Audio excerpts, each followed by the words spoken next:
Iya bekercarita nunyorotkan warid hanya Allah ya Karim ngesta orang tina tadi nama maksiat tina bodoh jadi pinter disorot ku warid Allah waridul intibah jadi nyaho pangeran teh Allah horeng Kangjeng Nabi teh horenganan ieu teh ya Rasul Allah para wali teh aya nu diangkap jadi kutub Allah beuki jero tah beuki mantep tah sorotan cahaya ilahina cet timbullah kabita hayanglah orang selalu mengingat Allah hudanglah orang tipeting tahajud salat hajat salat witir langsung baca Quran sholawat zikir menang saha eta kos kitu nang Allah kuari geus dawam jasa la ilaha illallah la ilaha illallah la ilaha illallah eta teh kadang-kadang ku hawa nafsu di mana atuh kuari nu istimewa mah aya di diri urang nu teu dikondisikeun ku urang naon robah mah kadang-kadang dikondisikan ku urang diuk mah dikondisikan ku urang lempang mah dikondisikan ku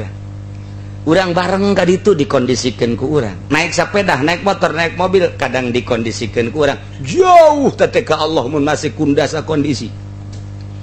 aya nu henteu dikondisikan ku urang tapi terus bae naon napas urang teh menang Allah teka rasa tete ku urang dipake terus napas kaluhur kahandap apa urang nyesa nejak kaluhur ha henteu urang diuk Allah mah terus bae mere napas kaluhur kahandap urang lempang kaluhur kahandap urang sare ku Allah mah diterus bae napas kaluhur kahandap eta menang Allah langsung ngondisikeun datang ajal tama urusan Allah. Nah ahli toriko dimana enggeus luhur tina jahar kana kopi sesuai jeung latifah kuari zikir napas jadi zikir napas teh lain hayuh ku urang kumaha nuturkeun Allah mere napas ka urang nuturkeun eta sok geura ge napas ka luhur kana Allah Allah lain kurang di kondisi Allah edan sia kajen kumaha ji atuh lain kos kitu napas tak menang Allah mantak naon ku urang napas disyukuri napas ku urang teh dihormati napas ku urang pake inget ka Gusti Allah sesuai jeung memere Allah napas ka urang teh dikondisikeun ku urang ge ngalabilkeun napas langsung bae zikir melalui napas Allah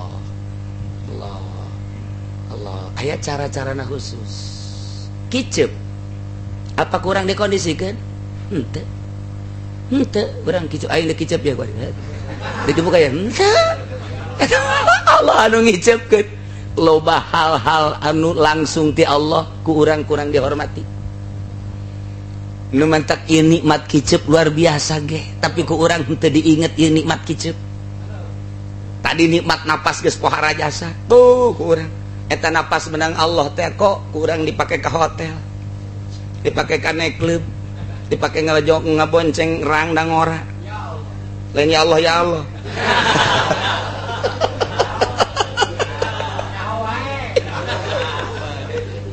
eta napas menang Allah dipake nonton main bola sabaraha napas dihitunglah ku ahli thariqah napas per hari teh sabaraha nu dipake ka Allah sabaraha nu dipake maksiat sabaraha napas bakal ditanya ku Gusti Allah eusian napas ku Allah lain urang haju ngondisikeun di masjid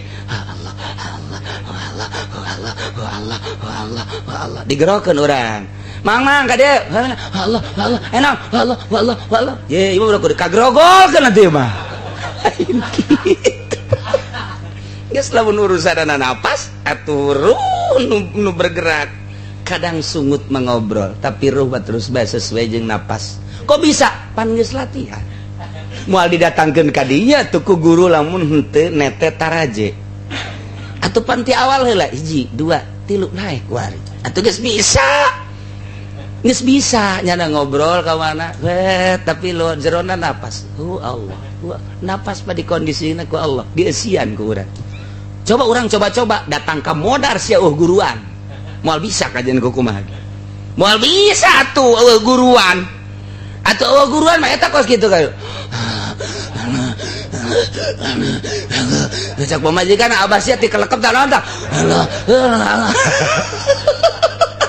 anak lagi sieun wah abah rante kurang abah ti kelekep jangan teu kitu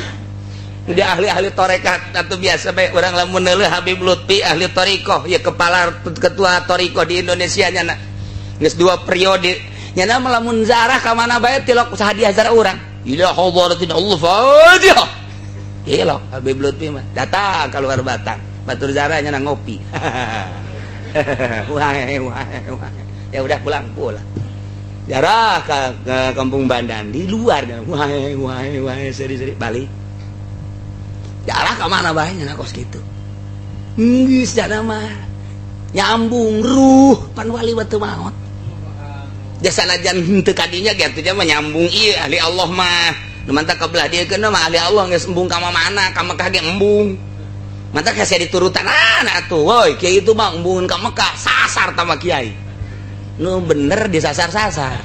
pugunya anak nu sasar gimana emang pugu ka Mekah na ge menang di bank duitna sasar ente coba uyana nu sasar ngaju ka Mekah na ge deui nyokotan ti dulur-dulurna tan aing ketuana sia kudu nyumbang ka aing pancen ada ibadah masih bisnis keneh bae tuh bener bod tuh kan ka Mekah bae tapi balik ke Mekah na aju meuli motor pancen ibadah ban aju meuli motornya tuh eta pan salah kaprah tuh nu bener disalahkan nu salah nah iya mentak tega harti makin ka ditu nah ieu mah deuk caritakeun saha nu mere warid ka jero hate iwal ti Gusti Allah dek dibikeunna ka saha ku Maha Gusti Allah bae ukuran dibikeunna sabaraha darajat ku Maha Gusti Allah bae aya anu luar biasa di masjid bae datang katarangna hidung tapi jada desekanana di dunia bae berangkatna min kaunin ila kaunin min kaunin ila kaunin nyana teangan sakadar ieu kondisikeun jang dunia nu ieu jang dunia pindahlah di dieu mah kurang nyaman pindah ka dieu dunia keneh nu diurusanana kamari ti Golkar lah Golkar mah cenah jore pindah deui ka PDI malah jore lah kuari mah ka PK apa ka naon gitu PKB PKW jore lah jore ka BG lompat ka instansi atuh tah mah ti dunia kana dunia tah mah eureun ngawarung lah kuari mah bisnis bae bisnis kurang kaharti lah kuari mah tani kan mah lah tani ge lah kuari mah nah atuh teh ti dunia kana dunia naon hartina teh kos kitu mah tah nu hebat ge kuari mah eureun aing mah dagang kunaon emang modal tah sarua bae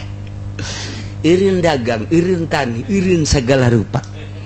moal aing mah kuari keluarga geus teu kuat iya kurang banyak jualin kan babagi bayi ke kuarimanya lantaran kakak mana ibadah ya mah jadi geus moal usaha moal nanon neng bae kuarima nu ka pasar tolol di pamajikan nu tita ka pasar bego aingna hayang ka Allah ai pamajikan didesek-desekeun ka pasar berangkatna memeh subuh masya Allah atuh pan memeh balanja di balanjaan heula ku batur eta nu mantak kamari ieu loba aya nu teu bareng balik di pasar teh salakina terus tas subuh teh ngagerokeun pamajikanna hades ya pan saya bangun teu pake calana ji tinggalin di mana di pasar pan bisa tinggalin kieu teh naon di kieuhan coba eta nah ieu kabalinger kajian hukum lagi aya urusan tanggung jawab eta kudu kumaha atuh antara cinta dunia sebagai tanggung jawab jeung ka Allah nu anti dunia mun eueuh guruan moal bisa perluna aya guru ge tidinya supaya stabil keluarga urang ibadah aya batasan-batasanana datang ka mana ieu datang ka mana ai urang ka Allah bae mah pamajikan dikeuseuh-keuseuhkeun atuh salah atau urang ka Allah pamajikan ge geus teu meunang urang hirup saaya-aya bae sedengkeun can aya ilmuan can bisa tawakal atuh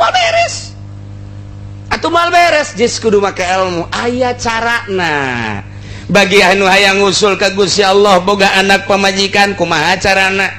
bagi jelema nu hayang ngusul ka Gusti Allah henteu boga anak pamajikan kumaha carana diatur teteh mantap kudu boga guru ge kos kitu lamun teu boga guru acak-acakan Nah iyalah nu hese teh kos kitu bloon atuh aja lamun urang teu boga pamajikan deh Syekh Ma'rufil Qurhi diangkat jadi kutubul aulia pan manehna teu boga pamajikan ketika ka impi nyana kumaha Allah ka anjeun wahai mama beuh alhamdulillah ahyanillah Gusti Allah ngahormat ka abdi bahkan mempersilahkeun ka sorga tapi kaduhung jasa cek Syekh Ma'rufil Qurhi kula di dunia teu kawin sehingga di akhirat da kula derajatna handap beuh mun ande kata kula di kadunyakeun deui kula rek kawin sakaligus 4 atuh tinggal turutan bae ku urang ku hari urang mah tungtungna mah jadi wali henteu nyandung henteu sakalina nyandung atuh teu jujur teu adil nambahan neraka wae eta mah atuh hese warid hiji ge can puguh ka sorga ya urang oh sidang lah hiji ge can puguh ka sorga mending 2 sakalian ka neraka atuh beuki jero tah mah atuh waridul intibah beuki mantep waridul nikmat jasa geus zikir bae ta kudu aya guruan sing ade ni munaitina la ilaha illallah dengan makna anu jelas kuari nuturkeun napas jadi iraha bae di mana bae geus teu kudunya kelan tasbih berarti jangan napas mah teu bisa ditasbihan atuh teu bisa jarroh urusanana urusan roh mah teu butuh tasbih mun zikir jahar tasbih tama la ilaha illallah la ilaha illallah la ilaha illallah carana lamun lambat la ilaha illallah la ilaha illallah diatur ku ahli zikir lamun aya gancang ulah make jabar la ilaha illallah la ilaha illallah la ilaha illallah la ilaha illallah ngamuk lain hiber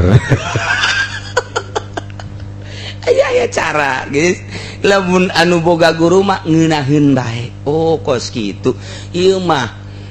dek zikir loba tapi karagok urang nuturkeun la ilaha illallah la ilaha illallah la ilaha illallah la ilaha illallah la ilaha kabet aing ngadengena aya dicepetkeun mah lain kitu la ilaha illallah la ilaha illallah la ilaha illallah la ilaha illallah la ilaha jadi jelas ngeunaheun nu nuturkeun ngeunaheun nyanana ge ngeunaheun tah pas ieu mah pandek zikir loba 1000 tapi teu puguh nu nuturkeun ge mah jakagok ieu tungtungna mah tuh nyana-nyana zikir nyana-nyana ngarokok kunaon sia ngarokok pan ge zikir puyang ngadengena puyang teu ngeunaheun moal ngeunaheun sebab teu puguh guruna nah jadi kadege bae kurang kayahoan cara geus ku guru zikirna tah mana kudu lambat mana kudu cepet aya aturanana urang ge dik sorangan bae sorangan hayang cepet ye ngejar target ye wah ye hayang dikejar ku urang ye 5.000 waktu udah sekian lalu mun dilambatkeun moal bisa la ilaha illallah la ilaha illallah atuh teh ngariung kos kitu mah dewe disiapkeun silana sesuai jeung aturan matana peureum abeh ngeunaheun nundutanana sieun aduh pajarna mah loba bae zikir horenganna nundutan tah kuari mah sesuai jeung napas atuh sesuai jeung napas mah kumaha cai ngalir